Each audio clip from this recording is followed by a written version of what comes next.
Hello, everybody. Thanks for joining me and happy holidays. Hope you had a great Christmas and hope you have a wonderful New Year's coming up this week.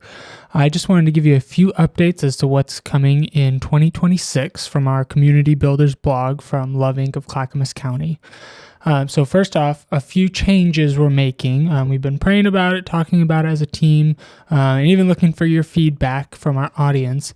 And so ultimately, what we are going to do going into 2026 is we are going to be shifting from a weekly blog to twice a month, the first and third Monday of the month, blogs that are going to be posted. And we are really going to lean more into our video content. We're really going to focus on having more video discussions that are a bit longer. We've been trying to keep them under 10 minutes, not always that successfully for the last year, but really in this new year, we're kind of leaning more into 20 to 30-minute conversations with at least three of us pretty much for each video. And we're going to kind of shift our topics to be focused more directly on what we do here at Love Inc. and who we are. So explaining a little bit more about how Love Inc. works, explaining where Love Inc. came from, sharing some of the history of our Love Inc. as well as Love Inc. in general, as well as just being able to share how Love Inc. is impacting our community here in Clackamas County. And in addition to those longer video discussions, we'll also have some blog posts that I'll be putting together to kind of help accompany and summarize some of the content in those videos for those of you who prefer to engage more with the blog posts. And so basically from here, we also wanted to share with you some bonus content from kind of our last month of filming for the month of December. We had quite a few conversations between us that kind of carried on after we, stopped the video discussion, and we wanted to be able to share some of that with you. So from here, you're going to see a couple of other extra conversations we had kind of after we cut the video to end our regular videos, so you can kind of see a little bit more behind the scenes of our conversations together on the topic of this month was on government aid. So you'll kind of get a little bit more an insight into our conversations on that topic. But yeah, we hope you enjoy your holiday season, and we will see you again next on January 5th will be our first post for the new year. And from there, we'll go to that first and third Mondays every month kind of rhythm. So yeah, thank you so much for your support in 2025. We're excited for what is to come in 2026. Thank you. Travis, thanks again for your input today and your wisdom on this subject. Obviously, go and check out his blog, and so that we can continue to serve and minister in this way to this community. Thank you guys so much. God bless. Take care. Bye. Yeah, I think the challenge has always got to be, that the church has a responsibility. Right. And if it's not meeting its responsibility, like how much does that break the Father's heart? Yeah. That we have this potential, right? When we think about maybe family members, our own children, or something like that, they have potential.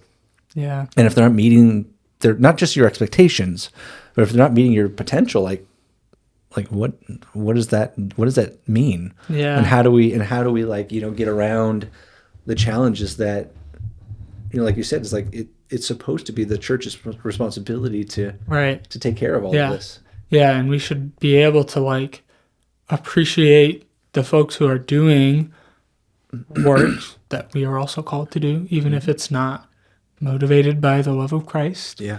But we can't say, well, they're doing it, so we don't have to do it. Yeah. We have to still okay, how can we join in the work that they're doing and maybe make it more complete by having that component of the gospel and who is Christ. Yeah. Yeah. It's almost like you have a pitcher and the government's going to put in maybe a couple of quarts or something like that. Yeah. Well, that pitcher is still empty. It's not completely full, in other words. Right. So other agencies and ministries and churches should come alongside and say, oh, it looks like you are only half full. Right. Let's fill it the rest of the way up. Yeah. Here's the other pieces. Yeah. It's almost like the wagon, like what we do with the wagon wheel, that it looks like you've got your physical wheel taken care of by the government. Right. We're going to come through with the emotional, relational. Yeah. And who knows, maybe something might happen where Yeah. a physical thing happens that the government can't help you with, or government Yeah. laws change and policy changes, and Yeah. now the government isn't helping you with that, and now we can be there to fill those Yeah. gaps. So, That's good. It's good. Awesome. I think we have enough content. yeah. Yeah. Well, thank you for sharing with us, Stuart. Thank you for your post and just your suggestions for us going forward. Really appreciate that. And thank you, everybody, for watching. Hope you have a great week. We will see you next week. Sweet. All right. Yeah. Yeah. It was like trying to figure out like, what is that? How does the Good Samaritan, because the thing about the Good Samaritan, obviously, and I didn't mention this in the post, of course, is that it doesn't have anything with to do with any government assistance. In that sense, I could have maybe gone with something else I was thinking, that might have more government assistance. It's kind of a weird topic anyways, because we're talking about government assistance and how we should view it, and then practical suggestions for how you can Yeah. government assistance. Yeah. Yeah. Yeah, it doesn't quite fit. So I appreciated your focuses on like seeing and appreciating the help that's there, but then how are we called to provide assistance? Yeah, and I think that's where I don't know if this is in the space that you struck through, but in that space of recognizing that the government is, and I don't know if I put this in there because I had so many different edits, that the government is if everybody had a bucket, then the government fills up a portion of someone's bucket. Right, And then we can then we just have to fill the rest of it up, Yeah. And I think in that space, that's where we as Love Inc. and other agencies, but individuals as well, can provide that assistance, to fill it the rest of the way. Because as we know with PERS, like everybody's a whole person. Right. And the government is assisting in these areas. Yeah. But it's And, limited. It's limited. in a lot of ways. And it was meant to be. And I don't know if, again, I had so many edits, I haven't gone back and read it, but the frustration that people have for government assistance because it's my tax money, Right. but isn't all the things the Lord's? Isn't this didn't I pray for this job? Did I pray for this paycheck? Did I Yep. pray for the work? Did I pray to wake up in the morning? Did I pray? Those taxes are mine. But the taxes are mine. The tax money is mine. Don't take my tax money. Right, I pay my tithes and offerings, and I think the parts of the tithes and offerings, in the Old Testament, was so that the poor were cared for. Right. And so and this goes on a whole nother issue, but are the tithes and offerings that we're giving to our church, those should be the ones that actually take care of the four people, the four people groups, the orphan, widow, poor, and the alien. And I think in that space, like the church is, and it's crazy too because we complain about our tax money getting taken to go to people who are abusing the system or whatever, and all this. Which, maybe some people do. Some people, totally. But the fact is, the amount of money and the amount of tax money that actually goes to social services, to government assistance, is a pretty small fraction. Right. Yeah. And the amount that gets abused is an even smaller fraction of that small fraction. Yeah. And so it's a risk benefit, or it's a risk assessment, basically. Like if you own a grocery store, you know that there's going to be this is what gets me so frustrated with all the security stuff around our grocery stores now. Is like the fraction of the stolen goods is so small, right, in comparison to treating every customer like they're a thief. So when I walk into Fred Meyer's and I got a security guy over here checking me out, I got these cameras all over the place, I got locked boxes over here. It's like you're treating me like I'm the thief.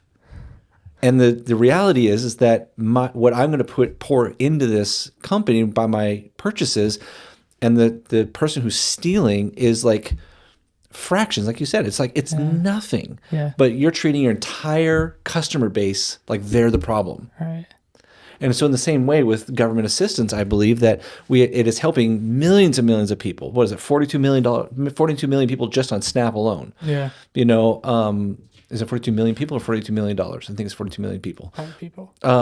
Just on Snap alone. And yeah, you know what? Some of them probably are taking advantage.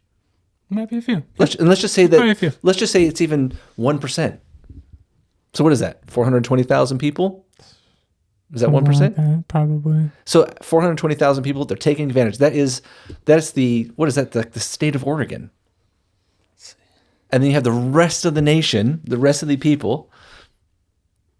like they are needing it, and they're in need of it. Yeah. So it's like 420,000 people take advantage of it. Yeah, But then abusing the other 420,000 times 9 yeah, is being tremendously helped by it. yeah, and yes, and not nearly enough. Yeah. They're being assisted. Right. Just to keep them, and I think I mentioned this in my post too, is like to keep them off the floor. Yeah.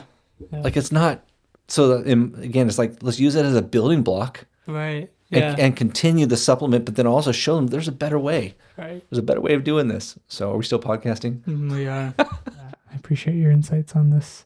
We had one more question, but we're a little bit long on time, Yeah, so we we'll are. go ahead and call it here. But thank Okay. you so much for your writings this week and for your input and just sharing more with us here today. Appreciate that. Thank you. It was good for me to do it.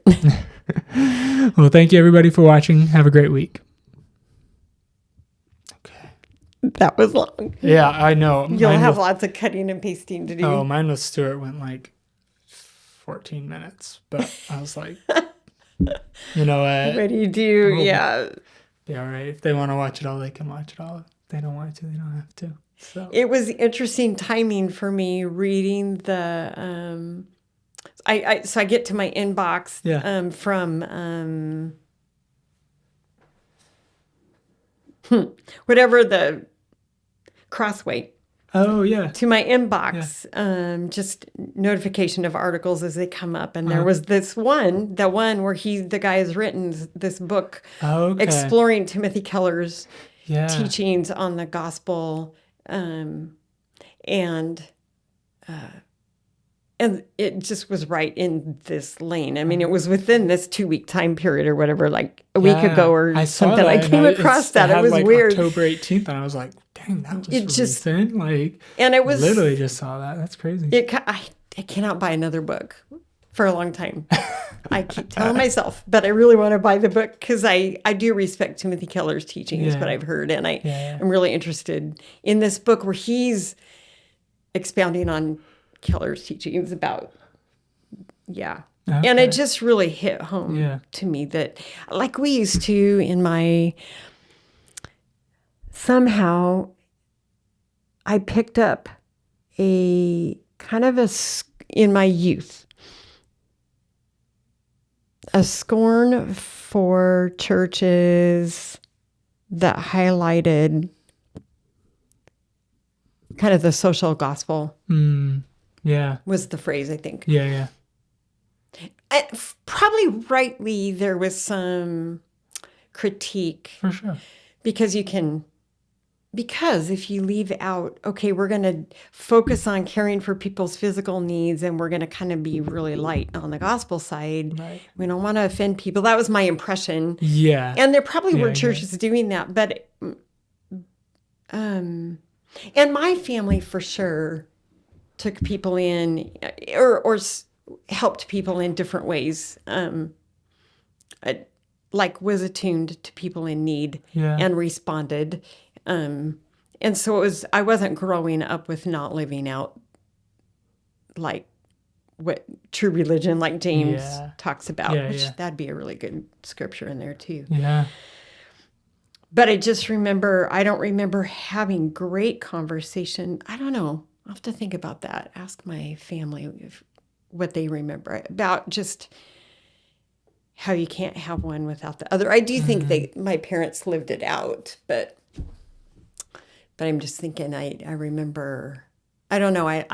So it really hit home, that article, just you can't have one without the other, Yeah. which is, James says that basically. Right. Yeah. That you can't, it's not, your faith is not actually breathing if Right. you don't. Yeah. But it's taken me a long time to really kind of get it. Yeah. I mean, I've known,